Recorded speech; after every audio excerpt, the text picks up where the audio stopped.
Nandyan ba ang asawa ko na asawa mo na asawa ng buong bayan? Wala siya dito.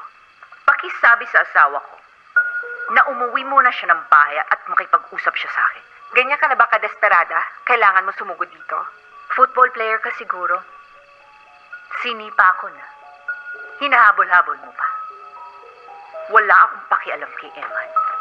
Si Jenny ang concern ko. Ipokrita. Huwag mong gamitin yung anak nyo para akitin ulit si Eman.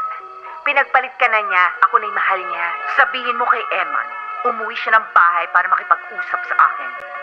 Pag nagawa mo yon, iyong-iyo na siya. Ipitin mo man dyan sa kilikili mo. Isaksak mo pa sa baga mo, wala akong pakialam. Habang hindi mo pa yan ginagawa, hindi ko kayo titigilan. Get out of my presence. Hindi mo ako kailangan itaboy. Dahil sa sobrang init dito, kulang na lang si Satanas, impyerno na. Sa bagay, ba't pa natin kailangan si Satanas? Eh, nandiyan ka naman.